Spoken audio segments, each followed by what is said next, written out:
Hi everyone. तो हमारे पास देखो एक इंटीग्रल गिवन है 0 to 9 और ये ग्रेटेस्ट इंटीजर फंक्शन हमारे पास में है। तो इस वाले इंटीग्रल का वैल्यू फाइंड करना है। तो ग्रेटेस्ट इंटीजर फंक्शन क्या होता है कि इस फंक्शन का डेफिनेशन चेंज होगा जब वो x वैल्यू क्या हो जाए इंटीजर। तो अगर x है इंटीजर है तो बाहर क्या होता है x।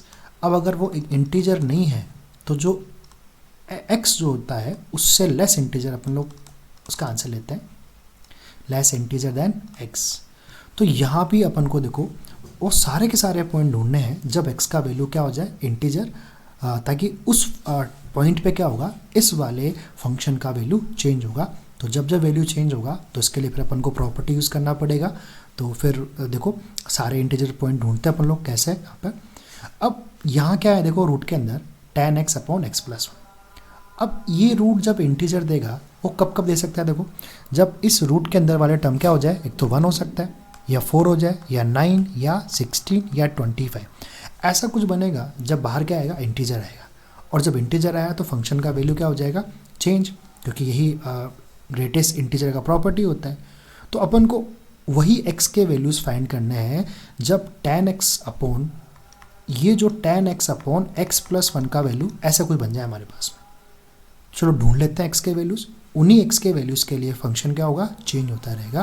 तो चलो पहले देखो 1 करके देखते हैं कि कहाँ से हो सकता है। तो tan x upon x plus 1 का वैल्यू अगर 1 हो तो कब होगा चेक करते हैं। देखो तो ये बन जाएगा tan x equals to x plus 1 means 9x जो है 1 हो जाएगा, मतलब x का वैल्यू क्या होगा 1 अपॉन 9। तो 1 अपॉन 9 जो है वो वहाँ तक जाने वाला है पहला वैल्यू। फिर देखो 4 कब हो सकता है, क्योंकि देखो हमारे को 0 to 9 के बीच में सारे वैल्यू ढूंढने x के, ताकि तभी उसको ब्रेक कर पाएंगे। देखो अब tan x upon x plus 1 का अगला वैल्यू क्या हो सकता है 4, तभी इंटीजर मिलेगा। तो कितना बना tan x equals to 4x plus 4। तो कितना बना 6x equals to 4 means x का वैल्यू क्या हो जाएगा 2/3। चलो ये भी उसके अंदर है हमारे पास में 0 to 9 के बीच में। फिर नेक्स्ट वैल्यू ढूंढते हैं tan x upon x plus 1 9 कब हो सकता है। देखो ये बनेगा tan x equals to 9x plus 9 means यहाँ से देखो आ गया x इक्वल टू 9। अब अपन को देखो आगे चेक नहीं करना है क्योंकि हमारे को केवल कहाँ से करना है इंटीग्रेट 0 to 9। तो हमारे को 0 to 9 तक के सारे x के वैल्यू मिल चुके, कहाँ कहाँ इसका डेफिनेशन चेंज होगा। अब देखो फंक्शन को कैसे ब्रेक करना है, वो जो 9 है उसको अपन आगे लेके चलते हैं। अब फंक्शन को देखो ब्रेक करते हैं। देखो सबसे पहले कहाँ से कहाँ जाएंगे, देखो अपन लोग हमारे पास स्टार्टिंग किससे करना है 0 से, तो पहले क्या आएगा 0। फिर नेक्स्ट ब्रेक कहाँ होगा 1 अपॉन 9 पर, ठीक है। अब देखो tan x upon x plus 1 का जो वैल्यू है वो कहाँ से कहाँ चेंज हुआ 1 to 4। अगर अपन इसका स्क्वायर रूट लें तो ये क्या बनेगा 1 2 और ये क्या बनेगा 3।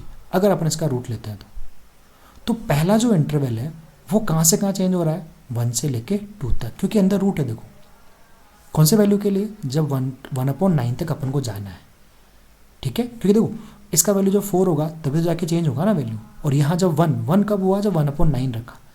तो पहला जो बना देखो स्टार्टिंग कहाँ से करना है 0 से, कहाँ से करनी है अपन को 0 से। फिर 1 कौन से वैल्यू पे मिला 1 अपॉन 9 पे। तो रूट का जो वैल्यू हमारे पास में जो मिला वो मिलेगा 0 to 1 के बीच में। अगर उसका ग्रेटेस्ट इंटीजर लेंगे तो कितना होगा 0। तो ये पहला डेफिनेशन हो गया। फिर अपन कहाँ से कहाँ चलेंगे 1 अपॉन 9 से 2/3। तो 1 अपॉन 9 से कहाँ जाएंगे 2/3। तो इस केस के अंदर देखो रूट जो है हमारे पास tan x upon x plus 1 का जो वैल्यू चेंज होगा वो कहाँ से कहाँ होगा, देखो 1 से लेके 1 से लेके 2 में जाएगा। क्यों देखो कैसे जाएगा, क्योंकि देखो tan x अपॉन x का वैल्यू कहाँ गया 4 तक, मतलब 1 to 4 वो वैल्यू चेंज हुआ। अगर उसका स्क्वायर रूट लेंगे तो कहाँ से कहाँ चेंज होगा 1 से 2 के बीच में। फिर 1 से 2 के बीच में अगर मान लो अपन ग्रेटेस्ट इंटीजर लें तो कितना आ जाएगा 1, तो 1.x आ जाएगा। फिर नेक्स्ट इंटरवल कहाँ से कहाँ बनेगा 2/3 से 9 जाना है। तो अब जो वैल्यू कन्वर्ट हुआ वो कहाँ से कहाँ गया 4 to 9, किसका tan x upon x plus 1 का। क्योंकि देखो यहाँ 9 कौन से एंगल पे मिला, कौन से वैल्यू पे मिला 9 पे मिला। तो 4 to 9 अपन किस में गए tan x upon x plus 1 में। तो हमें तो किस में जाना है रूट में जाना है। तो रूट में तो कहाँ जाएंगे अपन 2 से लेके 3 तक जाएंगे, क्योंकि इसका रूट लेंगे तो 4 का 2 हो जाएगा 9 का 3 हो जाएगा।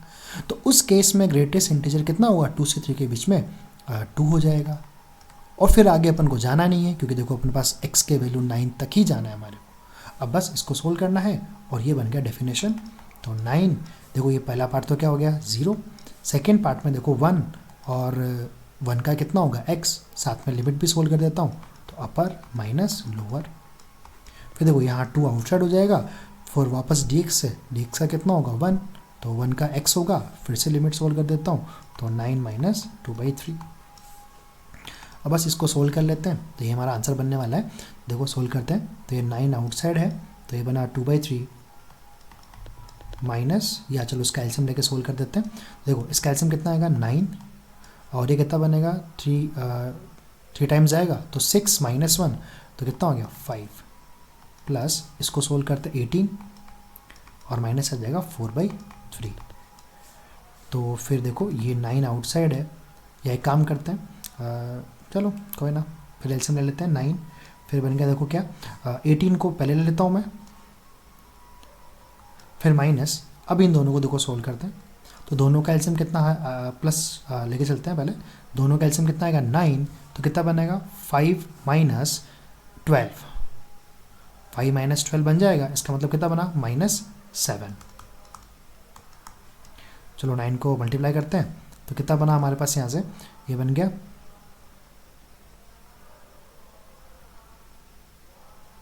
162, ये कितना बन जाएगा -7, दोनों को माइनस कर लेते हैं तो ये बन जाएगा कितना 5 और ये 5, ये बन गया 5, मतलब कितना आंसर हो गया 155। तो ये न्यूमेरिकल क्वेश्चन है तो आंसर होगा 155।